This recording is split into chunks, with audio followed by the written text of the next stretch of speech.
नमस्ते अर्पिता। नमस्ते आंटी। नमस्ते सब योगियों को। हम लोग अष्टावक्र गीता पढ़ रहे हैं। अष्टावक्र गीता में 12वां प्रकरण सूत्र छठा। 12वां प्रकरण सूत्र छठा। जनक बोल रहे हैं। जनक उवाच कर्मानुष्ठानम् अज्ञानात् यथैव उपरमस्तथा बुद्धवा सम्यग् इदं तत्त्वम् एवमेवाहमास्थितः कर्मानुष्ठानम् अज्ञानात् यथैव उपरमस्तथा बुद्धवा सम्यग् इदं तत्त्वम् एवमेवाहमास्थितः। जैसे कर्म का अनुष्ठान अज्ञान से है, वैसे ही उसके त्याग का अनुष्ठान भी अज्ञान से ही है। इस तत्व को भली भांति जानकर मैं कर्म और अकर्म से मुक्त हुआ अपने में स्थित हूँ। जैसे कर्म का अनुष्ठान अज्ञान से है, वैसे ही उसके त्याग का अनुष्ठान भी अज्ञान से है। इस तत्व को भली भांति जानकर मैं कर्म और अकर्म से मुक्त हुआ अपने में स्थित हूँ। हरिओम। ये तो सोचने वाली बात हो गई कि कर्म भी अज्ञान है, अकर्म भी अज्ञान है, तो करे क्या? कर्म करना अज्ञान, कर्मानुष्ठान करना, कोई भी कर्म करना वो भी अज्ञान है, और ना करना भी अज्ञान है, तो करे क्या? तो ये इस स्थिति को प्रतीत करता है जब हम थोड़ा सा अनुभव की द्वारा हमें ये पता चले कि पशु से मनुष्य थोड़ा अलग है। कैसे? अगर बाघ को हिरण देख लिया, हिरण क्या करेगा? सोचेगा मैं जाऊं ना जाऊं, वो प्रकृतिवश दौड़े। लेकिन अगर मनुष्य थोड़ा बाघ को देख ले, सो वो क्या करता है? तो सोचता है मैं पेड़ पर चढ़ूं, छुप जाऊं, उसे प्रहार करूं। तो उसमें जैसे एक सोच है, एक स्वतंत्रता। तो इस स्वतंत्रता की वजह से हम कर्म करते हैं। हम प्रकृति या प्रवृत्ति के अनुसार कर्म ना कर, ये स्वतंत्रता का वजह से हम अपना कर्म चयन करते हैं। सबसे बड़ी बात है हमारी स्वतंत्रता कहाँ तक? हमारी स्वतंत्रता केवल और केवल कर्म चयन से जुड़ी हुई है, कर्म फल से नहीं। कर्म फल ईश्वर देते हैं, कर्म चयन मनुष्य की स्वतंत्रता। अगर कर्म चयन हमारी स्वतंत्रता है, तो हमारा ये चयन शक्ति कहाँ से आती है? आसक्ति से। जिससे हमारी इंद्रिय सुखी हो, हमारा शरीर थोड़ा थोड़ा आनंद में रहे, ऐसे ही कर्म को हम चयन करते हैं। तो कर्मासक्ति के कारण हम कर्म करते हैं। ये आसक्ति के कारण हमारा प्रकृति और प्रवृत्ति बन जाती है, और ऐसे कर्म हम करते रहते हैं।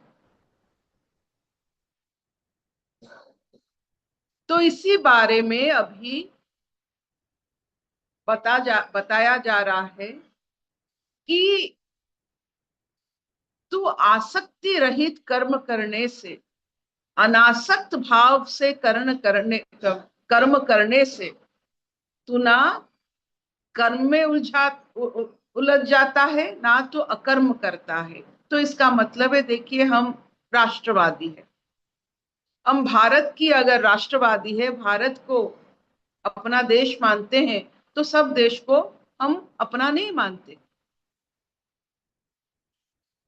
तो जो ऐसे कोई भी कर्मासक्त अवस्था में रहेगा तो वो क्या होता है, वो अनासक्त नहीं हो पाएगा। कोई भी आकर्षण आपको है, कोई भी समूह है, जैसे खाने में आपको कोई चीज अच्छा लगता है, कोई चीज बुरा लगता है, तो इसका मतलब है आप आसक्त हो। अगर आपको सब कुछ सही लगे, अनासक्त भाव में आपको जो भी मिला आप बड़े परम आनंद से अगर खा लेते हो, इसका मतलब है आप वही कर्म करते हो, लेकिन अनासक्त भाव से। आपको आपको पता नहीं आपको क्या अच्छा लगता है, आपको क्या बुरा लगता है। आपको मिला खाना भूख की समय में, आपने बड़े मजे से ईश्वर की प्रसाद मानकर उसे खा लिया अनासक्त भाव से। यही बात अभी हो रही है। जनक जी कह रहे हैं कि मैं अनासक्त हूं। क्या हम अनासक्त हैं?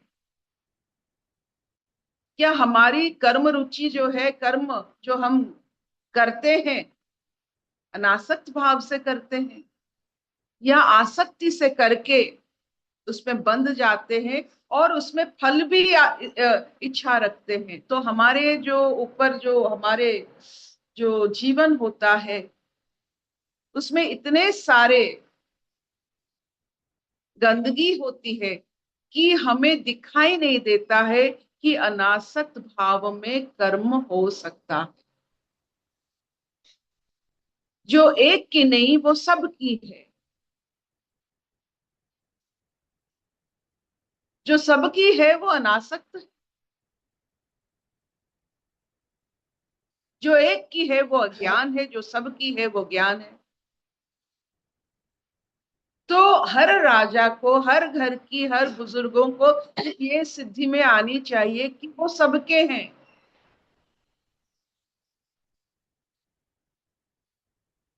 अनासक्त क्रियाएं, अनासक्त कर्म हमें ईश्वर से मिलाते हैं, ईश्वर के साथ सानिध्य में हम रहते हैं। अनासक्त कर्म में हमें ईश्वर प्राप्ति मतलब ईश्वर सानिध्य प्राप्ति होता है। देखिए कितनी सुंदर बात।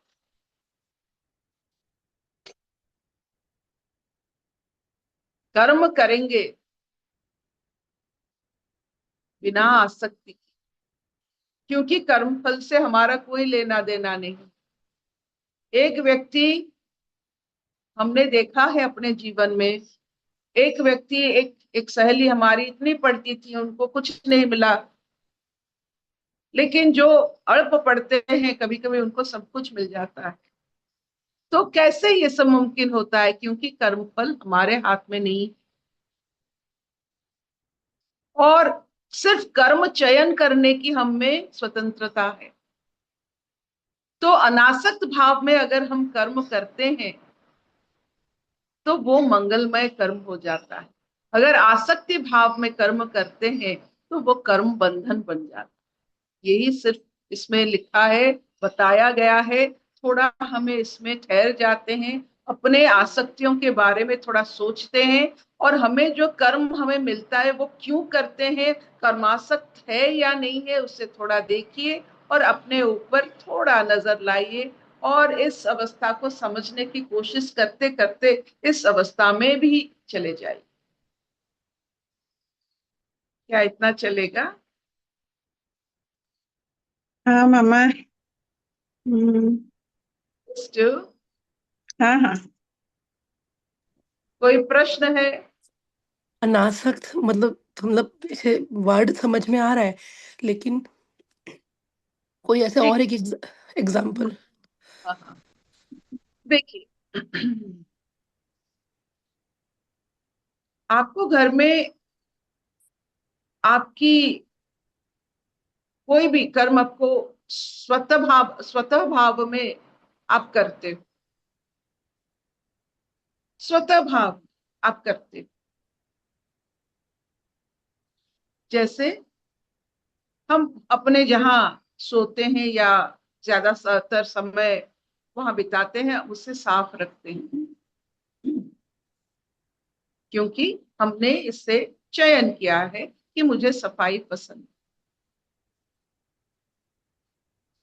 दूसरे रूम में जाएंगे, वो ठीक से नहीं रहेगा, फिर भी आप उसे नहीं करोगे क्योंकि आपको लगता है कि उसका और कोई करना है, तो आपका कर्मासक्त सिर्फ आपके रूम तक है।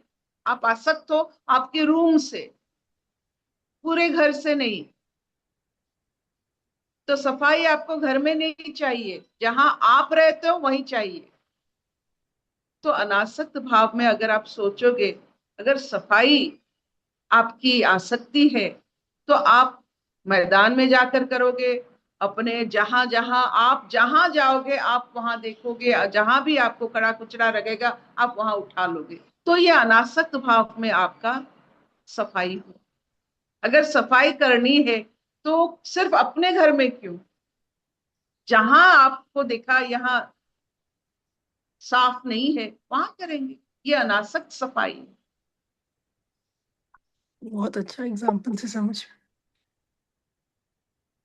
तो ये अनासक्त सफाई जो कर सकता है वो ईश्वर सानिध्य में ही है, प्रहलाद की तरह। और ईश्वर सानिध्य से जो निकलकर उसके साथ जो कर्म करते हैं संसार में, वो अनासक्त भाव में करते हैं, उसका कोई श्रेय नहीं लेते।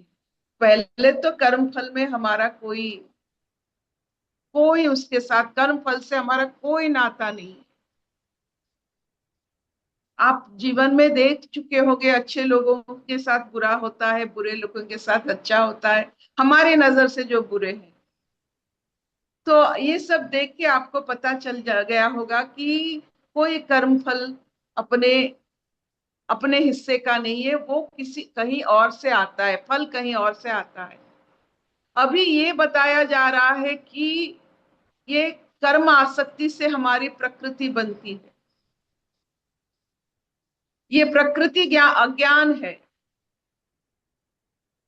तो कर्मासक्ति से हमारी अज्ञान होने का भाव बढ़ता है। तो क्यों ना फल से हमारा कोई मतलब, ना कर्म से हमारा कोई मतलब, कर्म चयन से ना कोई मतलब। तो कर्म जब हम करेंगे कोई फर्क नहीं क्या कर्म करते हैं, क्यों करते हैं, बस करना है, सबके भलाई के लिए करना है। सबके भलाई के लिए जो कर्म जानते हैं उनको इतना पाठ पढ़ने की जरूरत नहीं। क्या मेरा हर एक कर्म, चाहे वो शारीरिक मानसिक और वाचिक हो, ये सबका मंगल करे, अगर ये हाँ है तो कर लीजिए। क्या चलेगा? हाँ Will this समझ आया से मैं। हाँ अशतो मान सद्गमय, तमसो मान ज्योतिर्गमय, मृत्युर्मान अमृतंगमय। सर्वे सुखिनः सन्तु, सर्वे सन्तु निरामया, सर्वे भद्राणि पश्यन्तु, मा कश्चित् दुःखभाग् भवेत्। ओम शांति शांति शांति।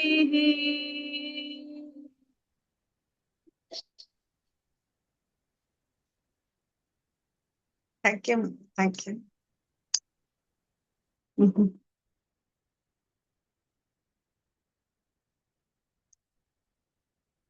हम्म